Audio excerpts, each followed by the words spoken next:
मुझे तो समझ ही नहीं आता, समझाएं तो सही कि वो किस तरह खुशखबरी है। 1.2 अरब डॉलर अगर पहले तो ऐलान हुआ नहीं है अभी तक इस चीज का कि मिल रहे हैं कि नहीं मिल रहे। दूसरा, उसके एवज क्या दे रहे हैं। पाकिस्तान के जो इंसानी समुंदर हैं 22 करोड़ लोग, उनसे जो है मांग क्या रहे हैं, उन बिजली की कीमतों में इजाफा, गैस की कीमतों में इजाफा, उन पे टैक्स का नया बोझ। इन्होंने खुद अपने हाथ पांव काट लिए। ज़िमनी इलेक्शन कराने के लिए सारी चीजें अवेलेबल, जब ज़िमनी इलेक्शन कराने के लिए अवेलेबल। और दूसरा जो है ना, आज हाईकोर्ट में चीफ सेक्रेटरी को बुलाया हुआ था, आईजी आया हुआ था, उन्होंने कहा जी हम पाबंद है, हमें इलेक्शन कमीशन हुक्म दे हम करेंगे। आर्टिकल 220 बड़ा क्लियर है, उसको तोड़ नहीं सकते, उसको साइड पे नहीं ले जा सकते। इसमें मेरी आपके चैनल से भी रिक्वेस्ट है कि इरशाद डार साहब इसको सीरियसली लें, हमारे वजीर आज़म साहब सीरियसली लें, हमारे साथ बैठे, स्टॉक होल्डर के साथ बैठे और इस मसले का कोई बेहतर हल।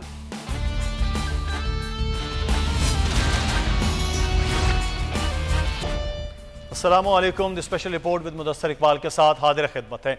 नाज़रीन, इस वक्त इंतज़ार हो रहा है उस खबर का जिसको खुशखबरी कहा गया है वफाकी वज़ीर ख़जाना इसहाक़ डार की जानिब से कि मामलात तय हो रहे हैं।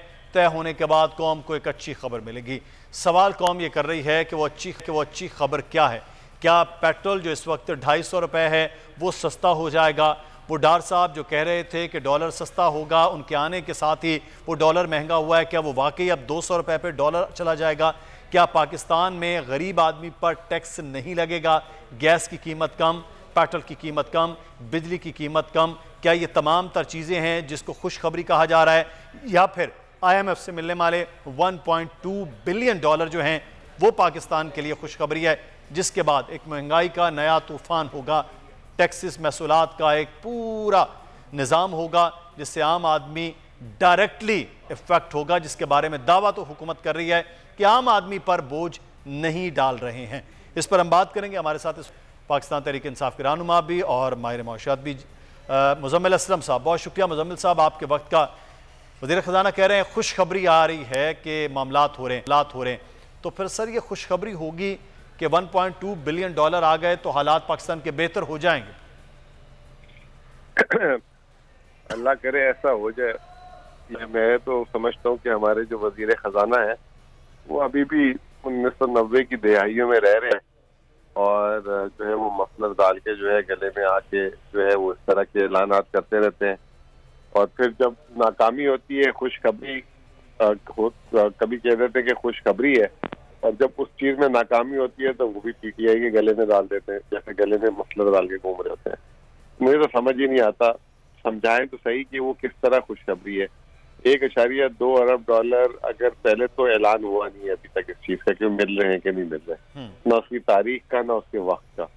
दूसरा, उसके एवज क्या दे रहे हैं। उसके एवज जो है इस पाकिस्तान के जो इंसानी समुंदर हैं 22 करोड़ लोग, उनसे जो है मांग क्या रहे हैं। उनसे मांग रहे हैं बिजली की कीमतों में इजाफा, गैस की कीमतों में इजाफा, उन पे टैक्स का नया बोझ, उसके अलावा पता नहीं और क्या क्या जो है पाकिस्तान। मुज़म्मिल असलम साहब, बहुत बड़े हैं, 170 अरब रुपए के टैक्सेस हैं। साथ ही ये कहा जा रहा है कि पेट्रोल की कीमत भी नहीं बढ़ाई जाएगी। साथ ये कहा जा रहा है कि वो 50 रुपए लेवी है वो भी बढ़ाई जाएगी। तो जो बताया जा रहा है डार साहब की जानिब से वो हमें तो समझ नहीं आया। एक तालिब इल्म को, आप इकोनॉमी को ज़्यादा बेहतर तौर पर जानते हैं, वो किस तरह बढ़ाई जाएगी और वो कह रहे हैं बढ़ाएंगे भी नहीं, और टैक्सेस फिर कैसे वसूल होंगे। नहीं, मुझे ऐसे लग रहा था जैसे मैं आपके अलावा एक और टीवी चैनल में बोल रहा था, किसी ने सवाल पूछा कि डार साहब कह रहे हैं अवाम पे इसका बोझ नहीं आएगा। तो मैंने कहा ये क्या बांग्लादेश की अवाम पे लगाया उन्होंने क्या? मतलब क्या बच्चों वाली बातें करते हैं। 170 अरब रुपए ये 4 महीने में लेना है। जब बजट आएगा अगले साल, अगला पहाड़ अगले साल अलग मारेंगे। ये 4 महीने में अवाम से ये लेना है। बिजली की मद में, गैस की मद में ये जो है तकरीबन 800 से 1000 अरब रुपए वहां से निकालेंगे। फिर उसके बाद तरक्याती अखराजात जो है वो आधे कर देंगे और दूसरे अखराजात भी पता नहीं कम कर देंगे। तो समझ ही नहीं आ रहा कि ये इनको इस बात का कि आया अवाम की जेब में इतने पैसे हैं जितने पैसे ये निकालने की बात कर रहे हैं। ये तो कोलैप्स करवा देंगे सबको। और सिर्फ क्या कि जी अपनी नाकामी, अपनी गरूर जो था, अपनी जो इनका तकब्बुर था। मैं IMF से बात करने का मेरा तजर्बा है, मैं IMF को यूं आंखों में आंखें डालता हूँ। वो सारी चीजें जो है IMF ने जो है इनको जो है खड़ाक किया, वो खड़ाक जो है अब वो आवाम पे मुंतकिल हो गई है। अब उसके बाद भी अब बात ये कि हमें तो अभी तक ये तसल्ली नहीं हो रही। लेकिन मुजम्मिल साहब वो भी कह रहे उधर भी तो कुर्बानी है। उन्होंने आज जो है वो ये भी फैसला हो रहा है कि काबीना जो है वो छोटी बड़ी गाड़ियां उनकी बंद हो रही हैं, रिटायर्ड अफसरान की मराद खत्म हो रही हैं, अरकान पार्लियामेंट की तनख्वाहें कम हो रही हैं, तो वो कह रहे हैं कि बोझ उधर भी हम डाल लेंगे ना सर। अरे भाई ये कौन सा बोझ है? ये सारी की सारी ड्रामेबाजी है। 150% इन्होंने सरकारी अफसरान की तनख्वाहें बढ़ाई हैं, 85 की काबीना कर दी, रोजाना आधा दर्जन जो है काबीना में लोग ऐड करते हैं। वो ऑस्टेरिटी कमेटी भी 20 दिन पहले बनाई थी शहबाज शरीफ साहब ने, उन्होंने कहा कि काबीना 20 लोगों की कर दे, उसके बावजूद जो है इन्होंने 10 लोग काबीना में और शामिल कर दिए। ये इनकी बातें सुना करें भाई, ये सिर्फ आवाम पे छुरी चला सकते हैं, इनके बस की बात ही नहीं है अपने ऊपर छुरी चलाना, इनको अपने नफ्स पे काबू ही नहीं है। नहीं तो अभी जो मुजम्मिल साहब सूरत हाल जो है वो किस जानिब है कि जो बातचीत अभी कहा जा रहा था कि मुकम्मल हो जाएगी, वो बातचीत किस लेवल पे है और क्यों इतनी देर हो रही है कि हर आने वाला दिन मुश्किलात हो रहा है मार्केट के हवाले से, सरमायाकारों के हवाले से और फिर आम आदमी के हवाले से भी? देखिए बात यह है कि आप उम्मीद ही गलत जगा देते हैं। आप उम्मीद ना जगाएं, आप कहें कि जी बातचीत जब मुकम्मल हो जाएगी हम बता देंगे, आप तारीखें दे देते हैं, उस तारीख में नहीं होता, फिर गायब हो जाते हैं, फिर जब शोर मचता है फिर आप आते हैं और फिर पीटीआई पे डाल देते हैं। अरे भाई वो तो हम लोग अपने घरों पे बैठे हुए, हमारा क्या वास्ता? IMF ने आपको जलील किया, IMF आपसे बात नहीं करना चाह रहा, आप पे ट्रस्ट नहीं कर रहा। आप कहते हैं जी वो इमरान खान की वजह से ट्रस्ट नहीं कर रहा। वो इमरान खान का क्या ताल्लुक है यार? आपकी अपनी जबान नहीं है, आपका तो तजर्बा था IMF से बात करने का बड़ा। वो जो है जब वो सारी चीज होती है वो हम पे शुरू कर देते हैं कहानियां सुनाने। वही मैं कह रहा हूँ ना, अभी वजीर इत्तलात मुजम्मिल साहब उन्होंने कहा कि इमरान खान साहब ये मुआहिदा करके गए थे, हुकूमत पाकिस्तान पाबंद होती है कि उस मुआहिदे को फिर लेकर चले, तो ये पाबंदियाँ ये मुश्किलात वो करें कि आपके मुआहिदे जो जिस टीम में आप भी शामिल थे आप लोगों ने किया। अरे मेरे भाई मेरे दोस्त, एक तो मैं आपको 10 दफा आपको भी बोल चुका हूँ, आपके प्रोग्राम में भी एक ही ये सवाल हर रोज आप करते हैं, कुछ सवाल भी तब्दील कर लिया करें। सितंबर 2022 को IMF का प्रोग्राम जो हमने तय किया था वो खत्म हो जाना था। अभी आप जनवरी 2023 में बैठे हुए। मिफ्ता इस्माइल ने उस प्रोग्राम को सितंबर से जून तक बढ़वा के नई शराइत के साथ तय कर लिया, नए टैक्स हदफ के साथ तय कर लिया। हमने तो बजट भी नहीं दिया, तो हमारा टैक्स का हदफ थोड़ी होगा जिसपे ये 170 अरब का टैक्स लगा रहे हैं। हमारे दौर में तो 30 रुपए पेट्रोलियम लेवी थी, मिफ्ता इस्माइल ने 50 रुपए का मुआहिदा किया उनसे जाके। अब वो ये मरियम औरंगजेब जैसी, मतलब मैं क्या बोलूं, जिसको मईशत का मीम नहीं पता, इकोनॉमी का ई नहीं पता, अब आप उसके सवालात हमसे उसके झूठ जो है आप हम पे थोपेंगे यार। उसको तो बेचारी को कुछ समझ ही नहीं है, उसको तो जो लिख के दे दो वो जैसे न्यूज़कास्टर पढ़ते उस तरह पढ़ लेगी वो, बस उसको क्या पता मईशत का। किसी उनके ढंग के बंदे की बात भी कोट करें, वैसे तो ढंग के बंदे बचे ही नहीं है। तो ये दो चीजें मैं यहाँ पे एक चीज ये आपसे जानना चाहूंगा, पर स्टॉक एक्सचेंज बड़ी बेहतर जा रही है पिछले 3 दिन 4 दिन से, डॉलर की कीमत भी कम हो रही है, इस वीक में हमने ये देखा सोना की कीमत भी कम हो रही है, तो इसका मतलब ये है कि मुज़ाकरात की जो बातचीत है उसके मार्केट पर तो मुस्बत असरात आ रहे हैं। क्या आज आपने छुट्टी की है? आज के दिन स्टॉक मार्केट नहीं देखी, 700 पॉइंट डाउन है भाई, और डॉलर आज वापस 270 क्रॉस कर गया है। आज लगता है आपने छुट्टी की, जो 268 पे लास्ट हमने जब देखा को 268 पे इंटरबैंक में आपने गलत देखा है। 269.71 की क्लोजिंग है, 71 में काम हुआ है, स्टॉक मार्केट 700 पॉइंट माइनस है भाई तक। सही, बहुत शुक्रिया मुजम्मिल असलम साहब हमारे साथ मौजूद थे, माहिर मुआशिया। अब देखना यह है कि IMF के मामलात के बाद क्या होता है, लेकिन वजीर ख़जाना ने ऐलान कर दिया है 170 अरब के नए टैक्सेस लगाए जाएंगे, मिनी बजट लाया जाएगा, लेकिन दावा जो उन्होंने किया कि आम आदमी पर बोझ नहीं होगा, वो बोझ फिर किधर जाएगा, वो किस पर होगा, ये अब देखना है कि वो किधर टैक्सेस लगाए जाते हैं जब मिनी बजट वजीर ख़जाना पेश करेंगे। आगे बढ़ेंगे और अब मामला है इस वक्त इलेक्शन के हवाले से और लाहौर हाई कोर्ट के उस फैसले को जिसको अब कौमी असम्बली के स्पीकर का ऑफिस ने कहा है कि वो बिल्कुल ठीक आइन और कानून के मुताबिक फैसला किया है कौमी असम्बली के स्पीकर ने, जो इस्तीफे मंजूर कर लिए गए हैं। इस वक्त हमारे साथ मौजूद हैं अजहर सिद्दीक एडवोकेट साहब, माहिर कानून है। बहुत शुक्रिया अजहर साहब आपके वक्त का। लाहौर हाई कोर्ट ने फैसला किया, वो फैसले जो डी नोटिफाई का मामला है वो मुअत्तल कर दिया है, वो इलेक्शन कमीशन डी नोटिफाई करता है, लेकिन इस्तीफे वहाँ से मंजूर हुए। कानूनी हैसियत क्या रही है अब इन तमाम 43 अरकान की? बहुत शुक्रिया। देखिए बात तो बड़ी सिंपल सी है कि एक तरफ आज लाहौर हाई कोर्ट में पंजाब असेंबली के इलेक्शन करवाने के हवाले से केस की समाअत की और इलेक्शन कमीशन ने 180 डिग्री 360 डिग्री कह दें अगर टर्न ले लिया, यू टर्न ले लिया।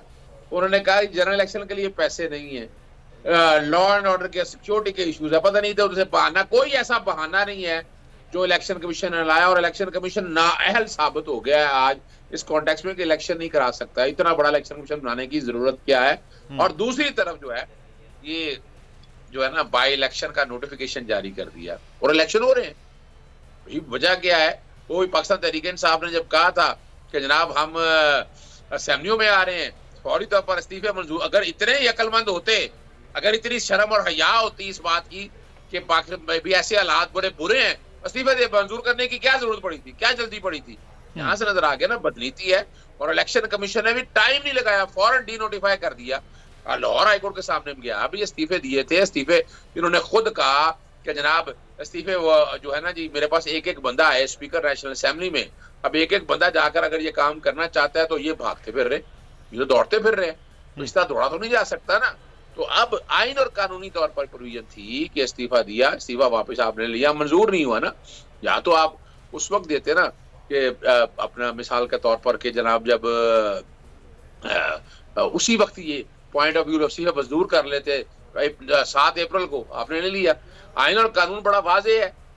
इस्लामाबाद हाई कोर्ट ने भी यही कहा, आपको याद होगा शीरी मजारी के जब कहा गया कि जनाब इन्होंने इस्तीफा दे दिया, अदालत ने कहा जब तक इस्तीफा मंजूर नहीं होता, तो इस्तीफा इतनी देर पेंडिंग रखने के बाद ये बदनीति का एलिमेंट था, इलेक्शन कमीशन बेनकाब हो चुका है, अब ज़मीनी इलेक्शन नहीं होंगे, सस्पेंड कर दिया है। जो नोटिफिकेशन है स्पीकर के वो जहाँ लगाएंगे तो अदालत उसको भी उसके अपना सानवी सी हैसियत रहेगी ना, जो कि कह दिया कि इलेक्शन नहीं होगा। अजहर साहब दोनों चीजें चल रही, पैरेलल ज़मीनी इलेक्शन की तैयारी भी इलेक्शन कमीशन कर रहा है, इधर से लाहौर हाई कोर्ट के ऑर्डर भी हैं। तो अब लाहौर हाई कोर्ट के ऑर्डर और जो आज स्पीकर ऑफिस ने कहा है, अब उसमें क्या वो वापस जा सकते हैं? स्पीकर का इस्तेहकाक है, उसकी रूलिंग है कि जनाब ठीक हो गया ना, स्पीकर ने इस्तीफे मंजूर कर लिए, अब क्या मुस्तकबिल है इन लोगों का? देखिए आप तो बड़ी वाज़ेह तौर पर बात है, टाइम कितना रह जी, टाइम रह गया थोड़ा सा टाइम। अब मिसाल के तौर पर इस असेंबली ने वैसे भी देखा जाए 12 अगस्त तक, तो 12 अगस्त से अगर 60 दिन आप पीछे आ जाएं तो 60 दिन पहले इलेक्शन नहीं हो सकते। आप आ जाएंगे जुलाई और जून में, अब महीना क्या रह गया, आप फरवरी में आ चुके हैं। फरवरी में अब जो कि सस्पेंड कर दिया इलेक्शन शेड्यूल वगैरह सारा एक साइड पे, सारा कुछ रुक गया। अब जब सारा कुछ रुक गया है, आगे तो जा कुछ नहीं सकता ना जी, आगे कुछ नहीं हो सकता। अब क्या होगा, सस्पेंड हो गया, अल्टीमेटली ये अबेंडन और अबेड हो जाएगी सारी प्रोसीडिंग। और अगर कोई कराने हो तो वो और अपना आगे बजट सेशन आ जाएगा, उसमें अब ज़मीनी इलेक्शन कहाँ होंगे, वहां तो बजट वगैरह सारा चल रहा होगा। तो ये सारा प्रोसेस जो अपने बजट से पहले ही मैं कंप्लीट करना है, तो मैं अब ज़मीनी इलेक्शन तो होते हुए नहीं देख रहा इस सारे मसले में। अल्टीमेटली अगर इस्तीफे मंजूर होते हैं उस शक्ल में भी, अगर इस्तीफे नहीं भी मंजूर होते, दोनों शक्ल में अगर आप देखें तो अपना ना जी पीटीआई के लिए अब एक गोल्डन चांस इस हवाले से है कि अपोजिशन लीडर इनके पास आ जाएगा। अब इस्तीफे मंजूर नहीं हुए, ये असेंबलियों में जाएंगे और जो 20 वोट लेकर जो इनका एक ग्रुप है जो धड़ा है, बजाय तो पीटीआई के टिकटों से लड़ा हुआ है, लेकिन वो बी टीम बना हुआ है पीडीएम की, उनसे जाकर अपोजिशन लीडर का ये टाइटल छीन लेंगे। और वैसे भी अपोजिशन लीडर आइन और कानून के मुताबिक नहीं है, उसको चैलेंज किया हुआ हाई कोर्ट में 14 तारीख के लिए, वो भी समाअत लगी हुई है। लीडर और पीएससी की चेयरमैनशिप दोनों मिल सकती है इस वक्त जो अगर पीटीआई वापस जाती। लेकिन सर दूसरा ये तो चले ज़मीनी इलेक्शन और इन लोगों के हवाले से, लेकिन दूसरा है सूबाई असम्बलियों के दोनों के इलेक्शन, तो क्या वो भी होते हुए नजर नहीं आ रहे? वो भी तो 90 दिन का मामला है, अप्रैल में वो भी बन रहा है, शायद ईद से भी पहले रमज़ान मुबारक में। तो उसका मुस्तकबिल जब इदारे कह रहे हैं कि हम नहीं करवा सकते, हमारे पास ख़जाना कह रहा है कि हमारे पास पैसे नहीं हैं, सिक्योरिटी इदारे कह रहे हैं हमारे पास लोग मौजूद नहीं हैं, तो जब ये चीज़ें हैं तो इनको जवाज़ बनाकर इलेक्शन डिले हो सकता है? नहीं, मैं नहीं समझ। देखिए दो चीजें बड़ी वजाहत के साथ है, इन्होंने खुद अपने हाथ पांव काट लिए। ज़मीनी इलेक्शन कराने के लिए सारी चीजें अवेलेबल थी, तो जब ज़मीनी इलेक्शन कराने के लिए अवेलेबल, और दूसरा जो है ना आज हाई कोर्ट में चीफ सेक्रेटरी को बुलाया हुआ था, आईजी आया हुआ था, उन्होंने कहा जी हम पाबंद है, हमें इलेक्शन कमीशन हुक्म दे हम करेंगे। आर्टिकल 220 बड़ा क्लियर है, उसको तोड़ नहीं सकते, उसको साइड पे नहीं ले जा सकते। ये जो कि इलेक्शन कमीशन अपने एक एजेंडे पे चल रहा है, और वो आज एक नई इख्तरा देने की कोशिश की वहां आर्टिकल सेक्शन 69 को सामने रखते हुए कि 1 डे पोल की बात की, वो मैंने अदालत के सामने रखा। वो 1 डे पोल से मुराद है कौमी असेंबली का एक ही दिन वोट होंगे, सूबाई असेंबली के एक ही दिन वोट होंगे। वो लफ्ज जो है असेंबली मीन नेशनल असेंबली, और ये नहीं लिखा हुआ assembly mean national assembly and joint की तो बात है ही नहीं। और ज्वाइंट जब आइन ने नहीं कहा, ये कैसे हो सकता है? तो ये पैसों का बहाना है, 60 अरब रुपया, अगर ये गवर्नमेंट का अंदाजा लगा ले, ये तकरीबन को 7,000 रुपए के अरब के करीब खर्चा आ गया 6 महीनों के अंदर। तो 1,000 अरब जो खर्च अब देखते हैं सर ये इस पे अब किस तरह से अदालत जो है वो फैसला देती है कि इलेक्शन क्या है, क्योंकि इदारे तो भागने की भरपूर कोशिश कर रहे हैं कि इलेक्शन ना करवाया जाए। इलेक्शन कमीशन उनमें सर फहरिस्त है। बहुत शुक्रिया। प्रोग्राम में यहाँ पर एक ब्रेक लेते हैं, ब्रेक के बाद वापस आएंगे, मजीद बात होगी।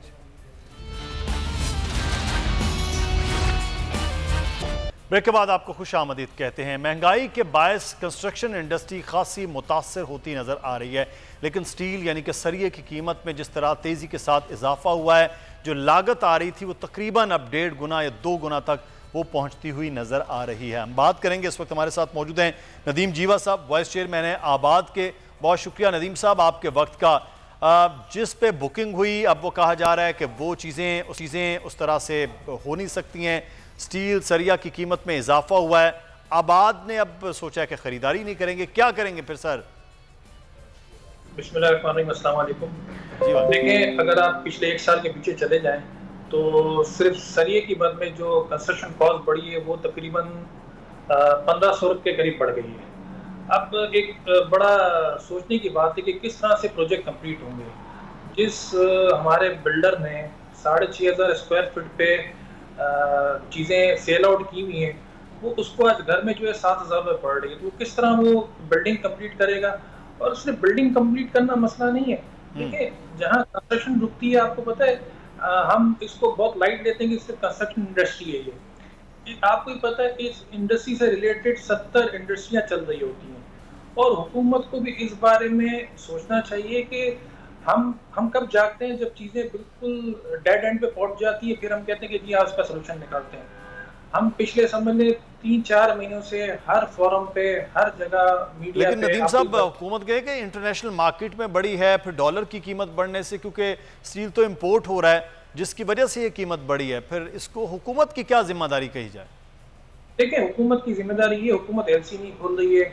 अगर हुकूमत एलसी नहीं खोलती तो कम से कम एक वो काम भी करे ना, बार्टर सिस्टम शुरू करे। नेबर कंट्री से हमें मिल रहा है, हमें वो अलाउ कर दे, कुछ ना कुछ तो करे ना। कम से कम अगर चले, हुकूमत कहती है हमारे पास डॉलर नहीं है तो बार्टर सिस्टम करे। नेबर कंट्री करने के लिए तैयार है, वो कहती है स्टील के बदले हमें कुछ और दे दो, आप वो करे, कुछ ना कुछ तो करे ना। अगर गवर्नमेंट स्टेप ही नहीं लेगी, देखें, अगर गवर्नमेंट एक ही चीज़ पे, अभी आपके प्रोग्राम को मैं देख रहा था कि जी वो इलेक्शन होने वाले हैं तो वो चीज़ उनको ये चीज़ दे रही है, वो चीज़ दे रही है।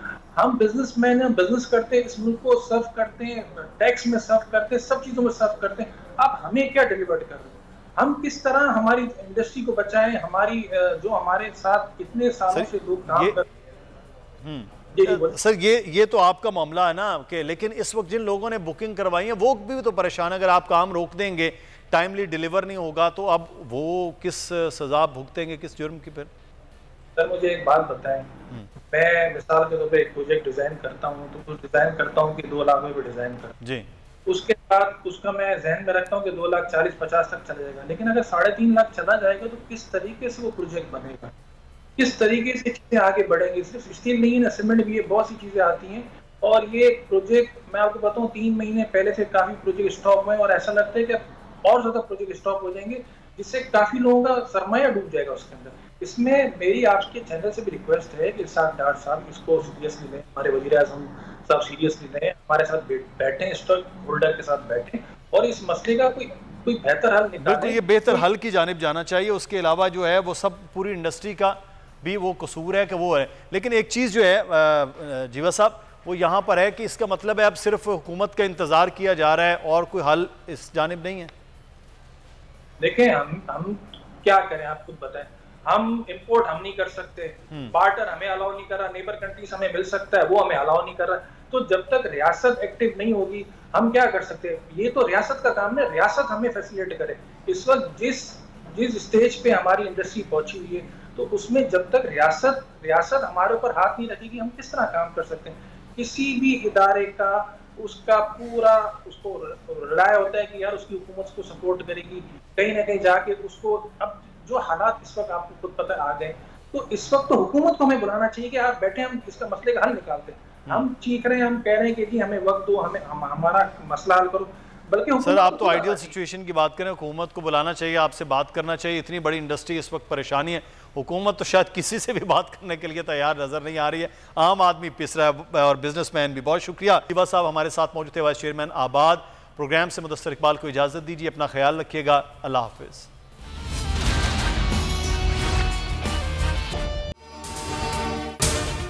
अगर आपको ये वीडियो पसंद आई है तो सब्सक्राइब कीजिए और बेल आइकॉन को प्रेस कीजिए।